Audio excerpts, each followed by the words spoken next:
আমি প্রিয়তমা বানাইছি 3 কোটি টাকা দিয়ে, 2,97,00,000 টাকা দিয়ে। আমি 41 কোটি টাকা বিলিং করছি। আমি রাজকুমার বানাইছি 5.5 কোটি টাকা দিয়ে। আমি তো বলছি আমি 26 কোটি টাকা বিলিং করছি। সিঙ্গেল স্ক্রিনকে দেখে নাক ছিটকায়। সিঙ্গেল স্ক্রিন আমাদের বাংলা সিনেমার প্রাণ। আমি ব্যবসা করছি সিঙ্গেল স্ক্রিন দিয়ে। আপনারা যদি রিস্ক নিয়ে গর্তে পড়তে চান, কেউ তো আপনাদের ঠেকাইতে পারবে না। আপনারা জানেন 16 তারিখে সার্টিফিকেশন বোর্ড থেকে সার্টিফিকেট পাইছে, কিন্তু 17, 18, 19 শুটিং করছে। সেই সিনগুলা এই ছবির মধ্যে নাই। আপনারা সবই জানেন। আপনারা চাইলেন কেন 2 সপ্তাহ পরে দিব, আমরা এখন সিঙ্গেল স্ক্রিনে দিব না। সিঙ্গেল স্ক্রিনকে দেখে নাক ছিটকায়, কিন্তু সিঙ্গেল স্ক্রিনকে দেখলে নাক ছিটকালে তো চলবে না। সিঙ্গেল স্ক্রিন আমাদের বাংলা সিনেমার প্রাণ। আমি ব্যবসা করছি সিঙ্গেল স্ক্রিন দিয়ে। আমি সিনেপ্লেক্স থেকে কিন্তু ব্যবসা করি নাই। সিঙ্গেল স্ক্রিনের প্রত্যেকটা মানুষের সাথে আমার পরিচয় আছে। প্রত্যেকজনেরকে আমরা ওন করি, আমরা একটা পরিবারের মতো।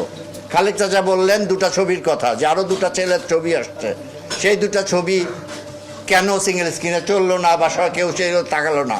আমি পাশে বলতে চাই, আরেকটা ফ্যামিলির ছবি আসছে, যেটা শরীফুল রাজ আছে যে ছবিতে, সেটাও তো সিঙ্গেল স্ক্রিন তাকালো না সেদিকে। সিঙ্গেল স্ক্রিন বলে যে আমরা পোস্টার পাইনি, ওরা রেডি ছিল না, সাকিবের ছবি চালাবো। ভাই, যেই ছবি রেডি হয় নাই, যেই ছবি 20 তারিখে শ্যুট হয়েছে, 19 তারিখে শ্যুট হয়েছে, আপনারা সবই জানেন। আপনারা যদি রিস্ক নিয়ে গর্তে পড়তে চান, কেউ তো আপনাদের ঠেকাইতে পারবে না। আপনারাই পড়ছেন গর্তে। আপনারা জানেন না তা তো না। আপনারা জানেন 16 তারিখে সার্টিফিকেশন বোর্ড থেকে সার্টিফিকেট পাইছে, কিন্তু 17, 18, 19 শুটিং করছে।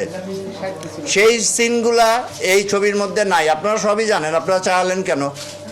প্রডিউসারের তো একা দোষ দিয়ে লাভ নাই। আপনাদের তো দায়িত্ব নিতে হবে ভাই। প্রডিউসার নতুন আসছে, প্রডিউসার অনেক কিছু নাই জানতে পারে। আপনারা জানালেন না কেন? আপনাদেরও জানানোর দায়িত্ব নিতে হবে। এই দিকটাও তো চিন্তা করতে হবে। একজন প্রডিউসার কত টাকা লগ্নি করলেই মার্কেট থেকে টাকা উঠে আসবে।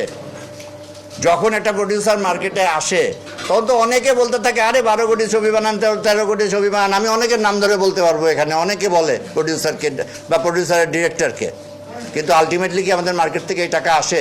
আমি প্রিয়তমা বানাইছি 3 কোটি টাকা দিয়ে, 2,97,00,000 টাকা দিয়ে।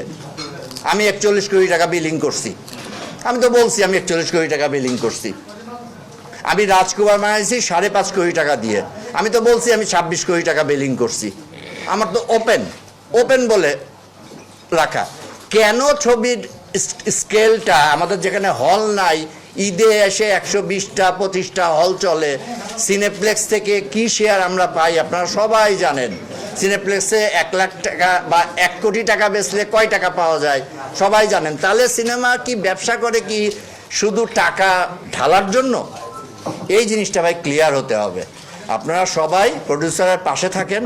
আমি চাই, আমি আশা করি আপনারা যে যা ক্ষতিগ্রস্ত হয়েছেন, অবশ্যই ক্ষতিগ্রস্ত হয়েছেন, কিন্তু সেই জায়গা থেকে এইটাকে নিজেরা একটা সমঝোতার মাধ্যমে কি করে সলভ করা যায়, এই ব্যাপারটার দিকে সবাই একটু গুরুত্ব দিবেন।